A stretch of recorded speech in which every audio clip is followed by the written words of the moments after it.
Assalamualaikum warahmatullahi wabarakatuh. Perkenalkan, nama saya Dr. Krisna. Saya sebagai dokter umum Rumah Sakit Fikri Chandra. Jadi di sini perkenankan saya akan mengedukasi pasien terkait dengan Jumat Berkah, Bu ya. Jadi di sini kan kita ada program Jumat Berkah. Salah satunya dengan edukasi dan promosi. Oke. Jadi promosi di sini terkait dengan gimana sih vaksin COVID. Jangan kan masih aneh ya Bu ya, masih peduli terhadap COVID ya Bu ya, masih. Di lingkaran sini ada yang tetangga atau keluarganya yang terkena COVID? Nggak ada ya, aman semua ya, insya Allah gitu.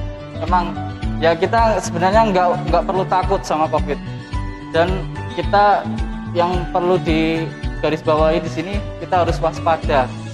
Kenapa? Ya COVID itu memang penyakitnya tuh nggak kelihatan. Mungkin di sini Ibu nggak ngerasa ada dari tetangga atau di orang sekitar rumah itu yang terkena COVID tapi kok nggak ada gejalanya. Itu bukan berarti dia nggak terkena COVID atau bebas COVID, tapi dia termasuk orang tanpa gejala. Jadi orang tanpa gejala itu memang nggak ada gejala khas yang muncul. Terus ini kan kita ibaratnya masih dalam masa pandemi, Bu ya. Saya sebagai dokter umum jaga di IGD, itu setiap hari pasti ketemu pasien COVID, entah yang dia gejala ringan, gejala sedang, gejala berat. Kalau yang gejala ringan ya kita anjurkannya isolasi mandiri. Ya tentunya kan sebelumnya itu kan kita diagnosis dulu, ini pasien kok bisa suspek kenapa. Ya salah satunya pemeriksaan, kita lakukan pemeriksaan fisik. Dari gejalanya biasanya ada gejala klinis yang ringan itu seperti demam, batuk, sesek gitu. Tapi seseknya masih ditolerir, karena memang kalau untuk kasus-kasus gejala berat itu biasanya seseknya sampai berat. Pernah saya ngelihat pasien itu sampai sesek buat jalan aja nggak bisa. Itu nyata, real. Saya sendiri sebagai saksi. Ya, COVID. Dan setelah saya pantau, ketika saya visit ke bangsal COVID, masuk ke ruang isolasi, beliau memang dinyatakan positif, confirm COVID. Dan gejalanya bukan menakut-nakuti ya Bu ya, tapi ini kita kan sebagai waspada, mohon kita harus ada gambaran untuk waspada kita meningkat, nonton. Jadi memang pasien COVID itu rata-rata kalau yang gejala berat itu variasi. Ada yang diisolasi sembuh, dia kelihatannya nggak apa-apa. Di ruang isolasi itu nggak apa-apa, jadi nggak ada gejala, seperti nggak ada gejala. Mungkin gejalanya awal-awal aja pas masuk IGD, itu ya seperti batuk, demam, tapi pilek, ya selama diisolasi itu semuanya bagus. Tapi ada juga yang tiba-tiba memberat.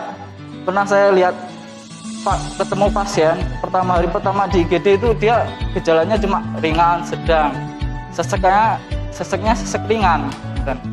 Tapi dari pemeriksaan itu kan nggak bisa dibohongi, ternyata saturasi oksigennya itu turunnya bisa sampai 80%. Jadi saturasi oksigen itu kemampuan tubuh untuk menyerap oksigen terutama oleh paru-paru.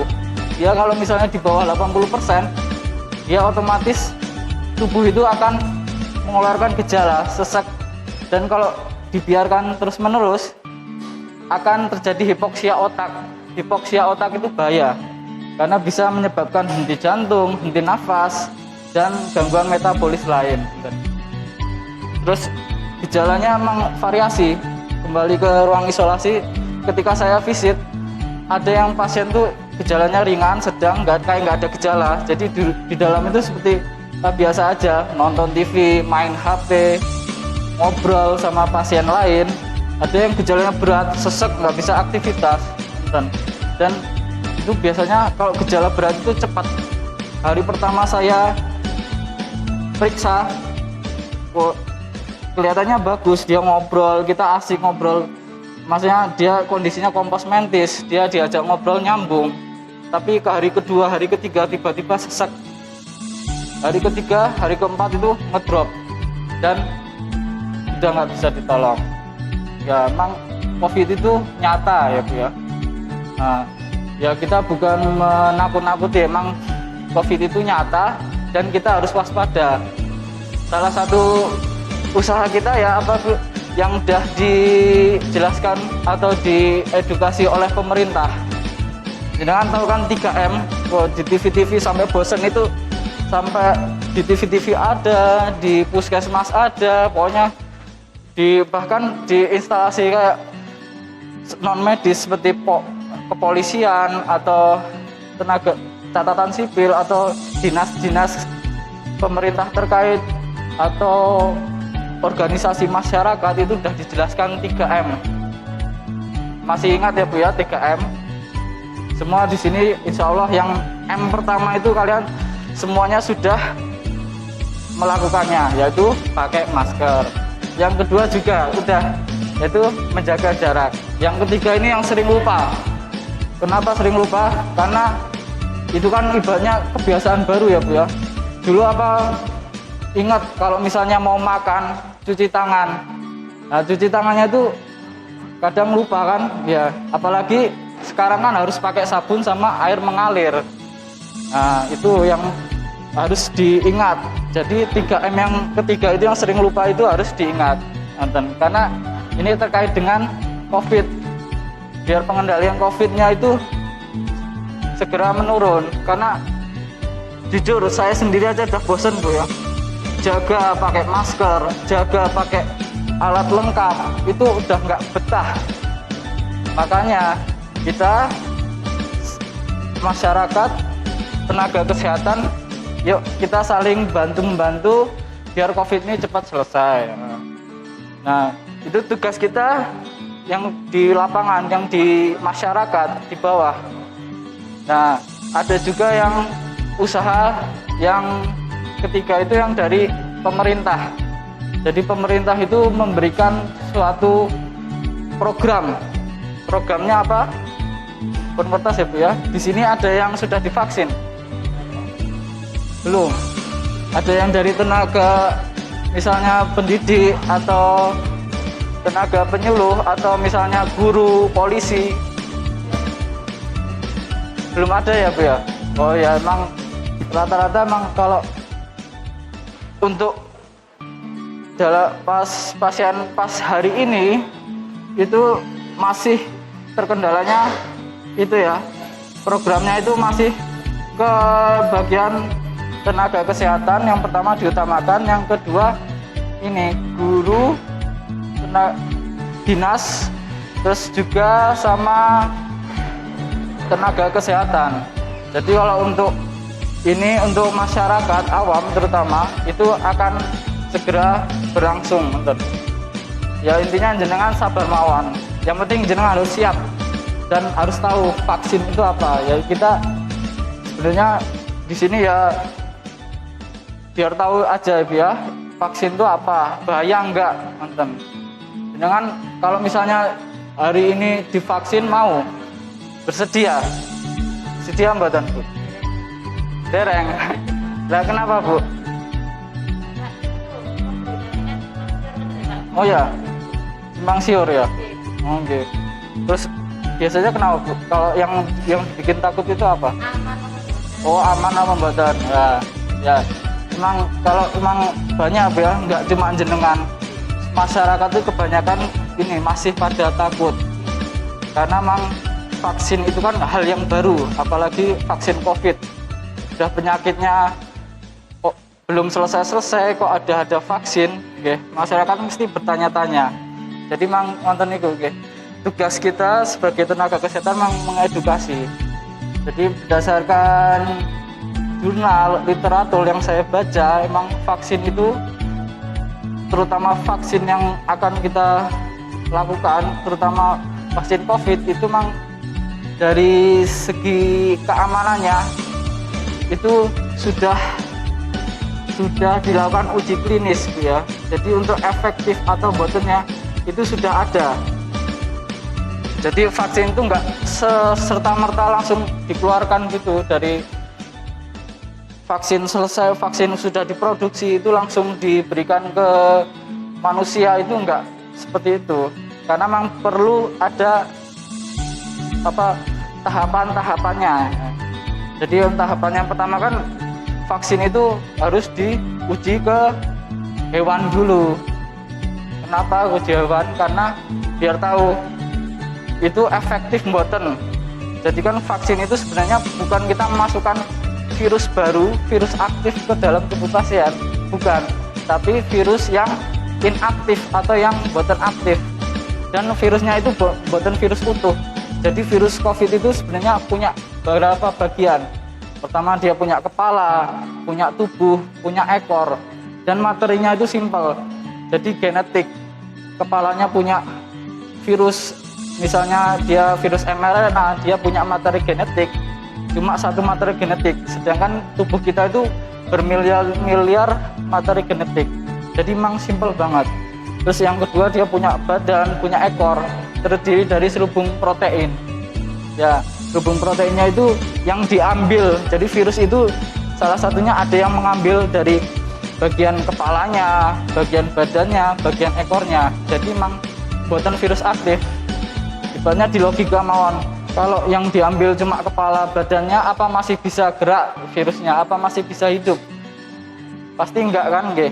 Karena memang kita sebagai peneliti juga itu memberikan virus itu yang ibaratnya untuk mencegah kalau itu ada infeksi baru, karena memang seperti itu prosedurnya. Terus yang kedua itu uji klinis. Jadi uji klinis itu ada 3 macam. Uji klinis itu uji yang diberikan kepada manusia.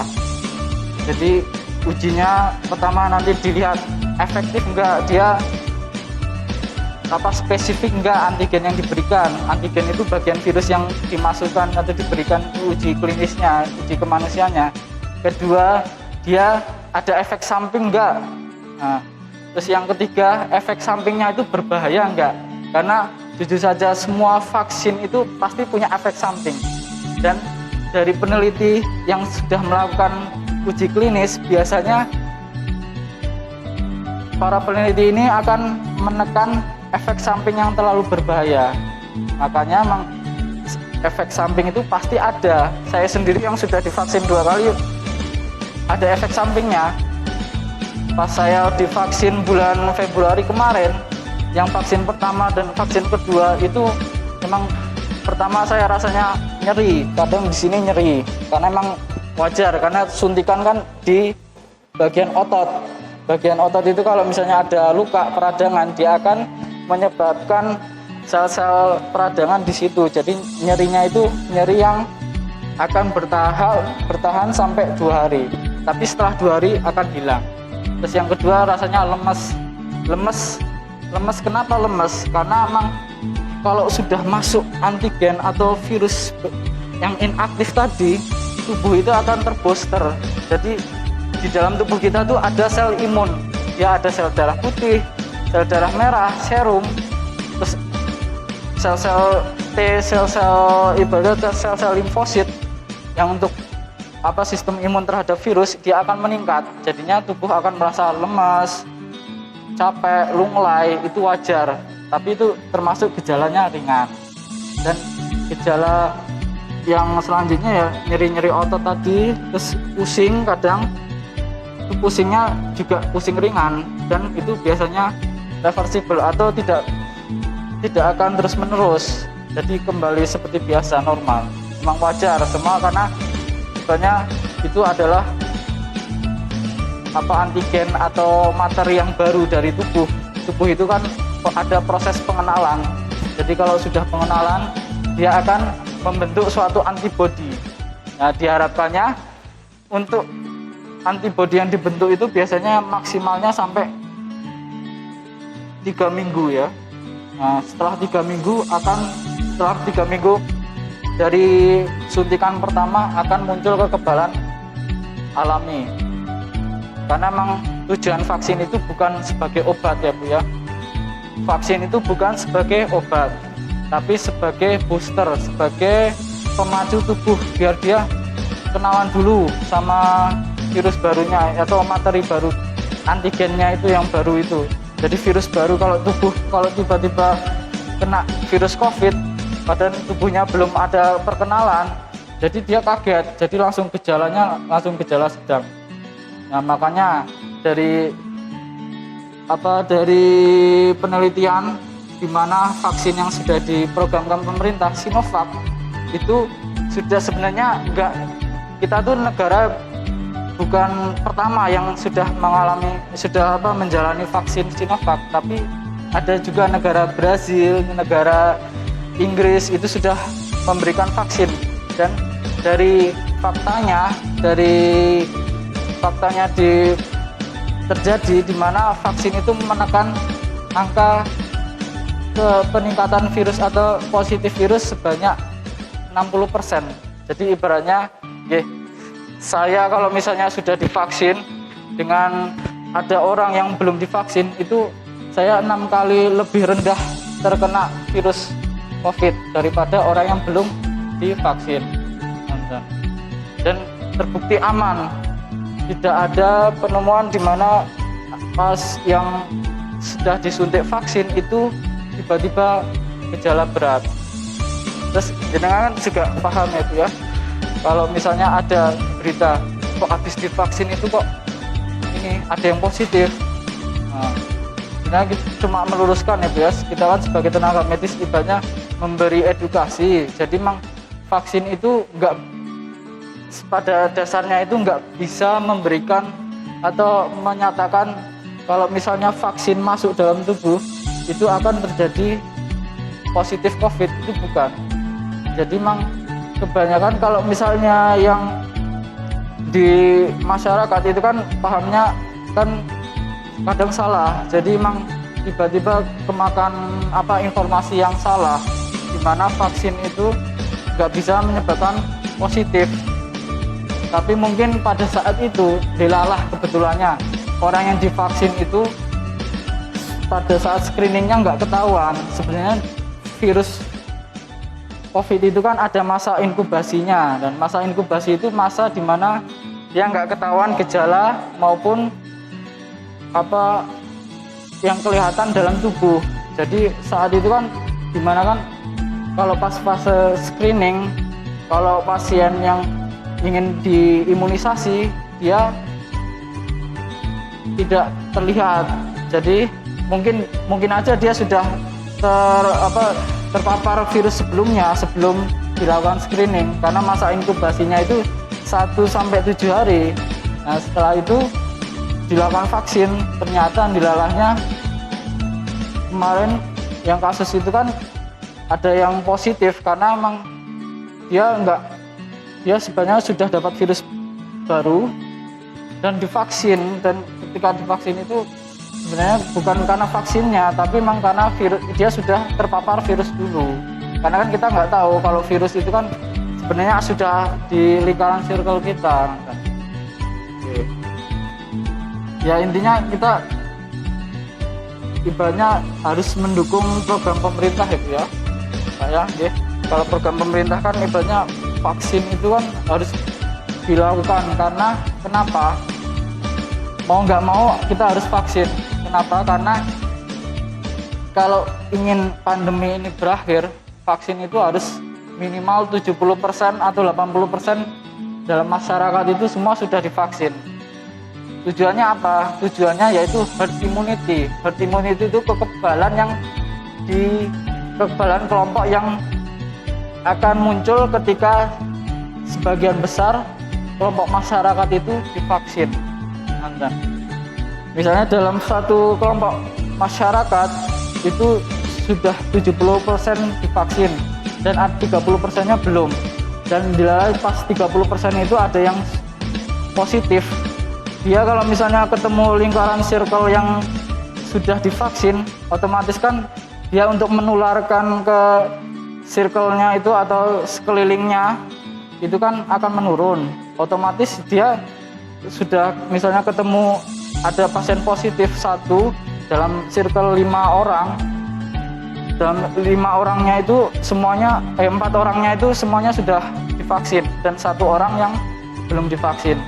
Mungkin dia untuk menularkan virus baru, virus yang ke orang baru, dia akan tertekan. Dia misalnya orang yang sudah divaksin itu tidak tertular penyakit, dan sementara ada yang satu dan itu tertular, dan ibaratnya kan dia sebenarnya harus bisanya dia menularkan atau menginfeksi virus baru itu sebanyak 5 orang, tapi ternyata yang terkena cuma 1 orang. Ibaratnya dari situ kan sudah muncul kekebalan herd immunity atau kekebalan yang kelompok. Jadi ngonton itu sebagai gambaran ya Bu ya, kalau misalnya vaksin itu perlu diberikan ke masyarakat, karena kalau misalnya ingin pandemi berakhir kita harus vaksin, dan itu adalah salah satu program pemerintah yang sudah disetujui oleh semua kalangan. Jadi nggak mungkinkah pemerintah itu ibaratnya memberikan suatu hal yang buruk terhadap kita, karena kebijakannya itu kan pasti tujuannya untuk menolong kita. Insya Allah kalau misalnya pandemi sudah berakhir itu kan ekonomi akan meningkat lagi, tenaga kesehatan yang kerjanya di rumah sakit akan maksimal, dengan aktivitasnya akan segera normal kembali. Jadi nggak ada yang mengganggu dari pandemi ini. Oke, itu gambaran sedikit dari saya sebagai dokter, sebagai tenaga medis terkait dengan vaksin COVID. Jadi kalau misalnya di sini bapak-bapak, ibu-ibu ada yang ingin bertanya tentang vaksin, monggo kita persilahkan.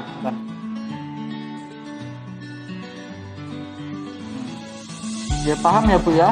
Ya intinya yaitu saya sebagai tenaga kesehatan mengimbau pada masyarakat itu, jika nanti pemerintah memberikan vaksin dan program vaksin itu, kalau bisa dari semuanya masyarakat terutama itu setuju, karena ini demi tujuan etikat baik dan demi agar kita bisa kembali ke era normal lagi. Karena COVID itu mau nggak mau akan ada di sekeliling kita, sama seperti kayak dulu virus influenza itu kan, atau flu itu kan ibaratnya sudah ada di sekeliling kita, maksudnya itu sudah dari tahun ke tahun, dan itu ibaratnya penyakit yang wajar. Nah, COVID itu akan seperti itu, karena COVID itu dalam teorinya tidak bisa dihilangkan, sama sekali tidak bisa dihilangkan, karena emang ya ini mungkin kehendak Allah ya Bu ya, kalau kita diberi pas masa kita itu diberi ujian seperti ini. Intinya kita harus tetap ada usaha pencegahan maupun usaha untuk menekan laju virus ini. Salah satunya tadi 3M tetap berlaku ya Bu ya. 3M di mana aja, kondisi apapun harus dilakukan, dan upaya pemerintah harus kita dukung, yaitu dengan vaksin. Oke. Jadi cukup ya Bu ya. Ya itu mungkin gambaran singkatnya. Ya nanti kalau untuk edukasi vaksin itu akan terus menerus, karena memang ini program pemerintah, tenaga kesehatan semua itu mendukung dalam untuk menekan atau menurunkan kejadian virus COVID, agar kita kembali ke era normal lagi atau new normal. Nonton nggih. Ya, jadi saya tutup aja. Kalau misalnya nggak ada pertanyaan, kalau misalnya ada pertanyaan monggo seputar vaksin atau seputar yang lainnya, masalah kesehatan lainnya monggo. Mumpung saya di sini memberikan edukasi sebagai kita juga sharing antar. Jadi ampun ya, nggak ada pertanyaan saya tutup dulu. Bila taufiq wal hidayah. Wassalamualaikum warahmatullahi wabarakatuh.